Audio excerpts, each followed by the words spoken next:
They did. They went out of their way to not talk about Caitlin Clark with all of this.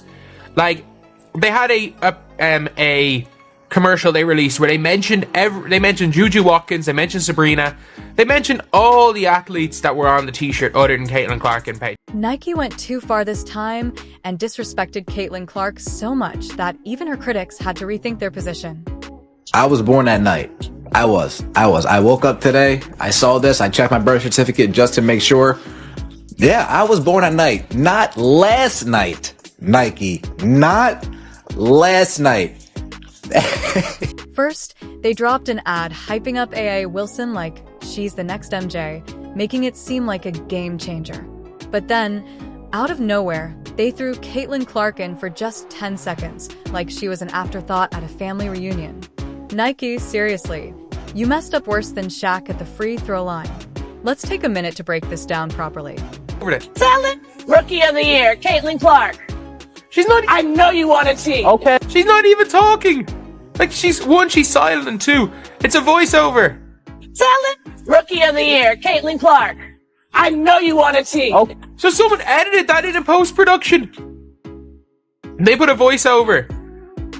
They made her send them through voicemail with the Caitlin Clark parts to appease us. Like, that's... Nike really thought they could pull a fast one on us. They must think Caitlin Clark's fans are clueless, trying to sneak her into the ad like a hidden Easter egg. We saw the first version, Nike. You honestly tried to gaslight us into thinking she was always part of it. Nah, we've got the receipts. I'll be the first one to tell you, dog, they went in the lab and they redid this commercial. They definitely redid it, did a voiceover on it. They had to... I'm telling you, they definitely went back to the drawing board on this one. They reworked that commercial, did a whole voiceover, and made some major changes. No doubt about it. Right here is a box office attraction. And because of her box office attraction, it's generating more eyeballs to the WNBA product, therefore more revenue for the WNBA product. Don't you think y'all are going to benefit? Fans quickly flooded social media asking where Caitlin Clark was. Instead of owning up to the fact that they messed up worse than Nick Young celebrating a three-pointer too soon, Nike thought, let's just throw a quick clip of Caitlin in there. No one will notice. But trust me, we noticed, like a dad at a barbecue spotting someone getting too close to his grill. We saw it all. They dropped 10 seconds of Caitlin Clark like she was some rookie fresh off the bench who should be grateful to even be there. 10 seconds for the player who's had the biggest impact on the WNBA since its inception. Nike, are y'all even paying attention? We do all this marketing, right, for all the Nike athletes, but the one Nike athlete who just happens to be the most marketable, who just happens to be the most noticeable, who just happens to be the most recognizable, who just happens to be the face of women's sports, period. Not the face of the WNBA, she's that too. The face of women's sports, period. When we have her on our roster, even if it's not her commercial per se, let's at least throw her some credit and toss her a bone, shall we? Nike chooses not to. Caitlin Clark isn't just some player who had a good college season. She's the player.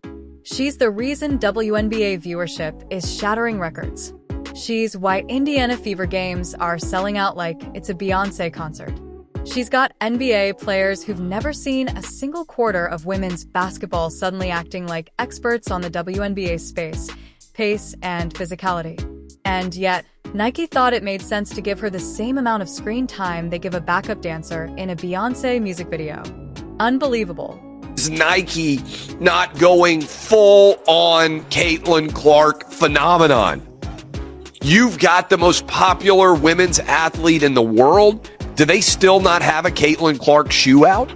My mind is... Let's be real. Nike messed up. They completely overlooked the fact that Caitlin Clark isn't just another player. She's a cultural force.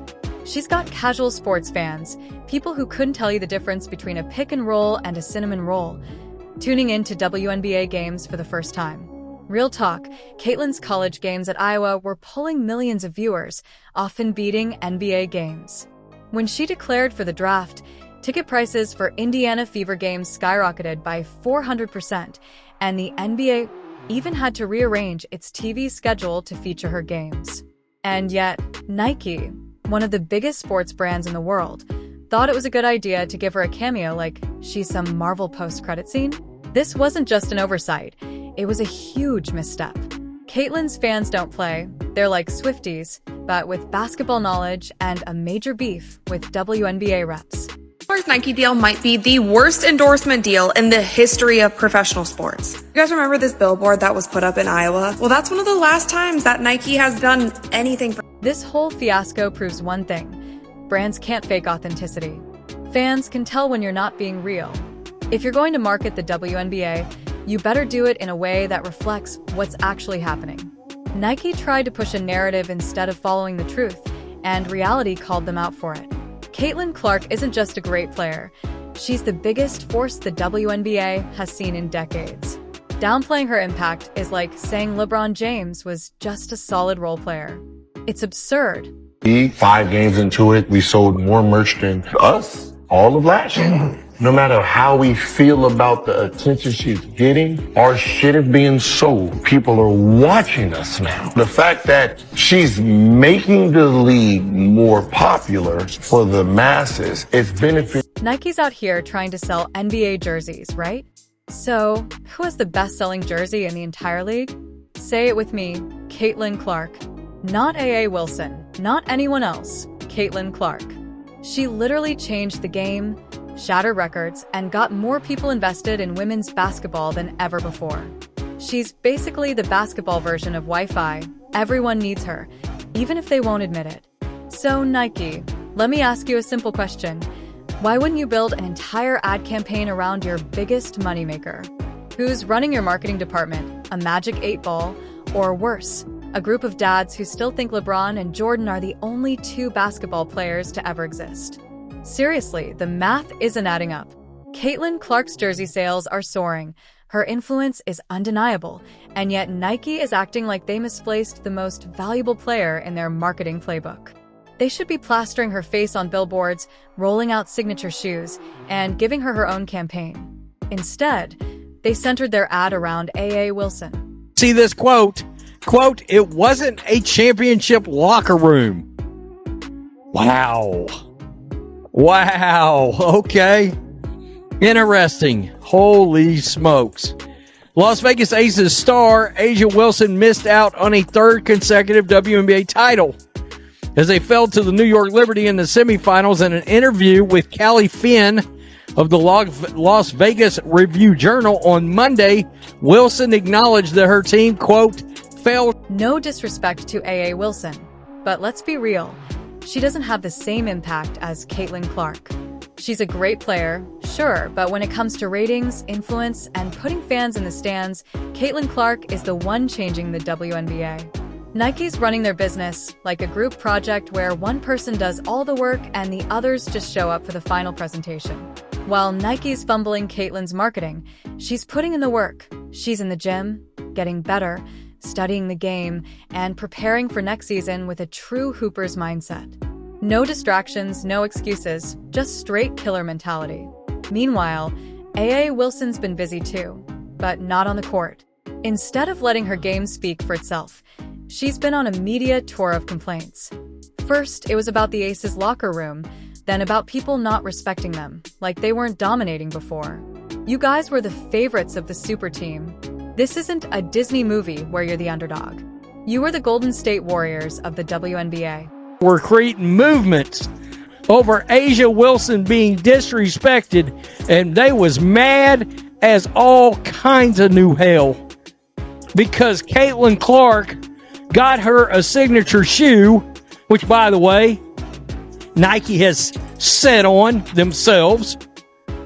I mean, if it wasn't for a few billboards, and finally she showed up in a flash on a Super Bowl ad, would you have even known?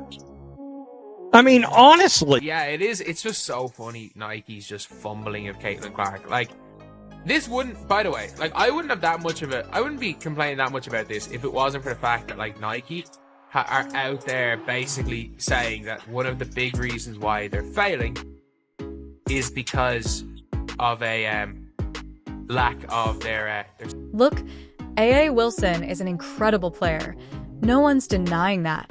She's a back-to-back champion, an MVP, and one of the most dominant forces in women's basketball. But the constant need for validation? That's where the difference lies. Michael Jordan didn't go around demanding respect. He went out and torched everyone until they had no choice but to recognize his greatness. That's the gap between her and Caitlin Clark right now. Caitlin isn't out here in the media talking about what she deserves or how people should recognize her impact. She's putting in the work. Every clip that leaks from her workouts shows her refining her shot, improving her handles, and pushing herself to new limits. This is what generational talent looks like. No distractions, no noise, just pure focus on the grind.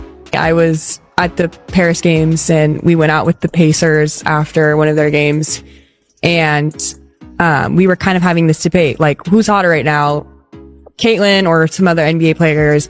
And then I remember Tyrese Halliburton jumping in. He was like, when I'm with Caitlin, people give me the phone to take a picture with me, with Caitlin and them. Like, they're like, Tyrese who? Which, no, she is like, Jackson, she can't go anywhere. Caitlin is a phenomenal player. I'm a big fan of hers. And so to be able to, team up with her who changed, the game will honestly be something that was so great to, kind of team up alongside her. That might be too much fire on the court. I don't know if fans can handle that. And yet somehow, Nike still chooses to ignore Caitlin Clark. You've got a player who's redefining the women's game, breaking records, and drawing millions of viewers every time she steps on the court. But she's not your marketing priority. Meanwhile, they're throwing money at athletes who don't even come close to her impact. Caitlin Clark's fans aren't going to stand for this. They've already shown their power when the NCAA dropped the ball on her coverage, and they'll do it again if Nike doesn't get it together. If Nike wants to end up like Blockbuster, watching greatness slip away while making all the wrong moves, go ahead, keep fumbling. But the truth is, Caitlin Clark is the future of women's basketball, and ignoring her is a huge mistake. We've seen this before. Companies bet against the obvious choice and regret it. Remember when Adidas let Steph Curry slip to Under Armour? Yeah, that worked out real well. If Nike keeps playing this game, another brand will step in and build an empire around Caitlin Clark, leaving Nike in the dust. Rolled out for every little girl in America that Caitlin Clark wants. And that should have been the baddest ass women's tennis shoe that has ever been made in the history of Nike. How are you burying Caitlin Clark inside of a garbage ad, Nike?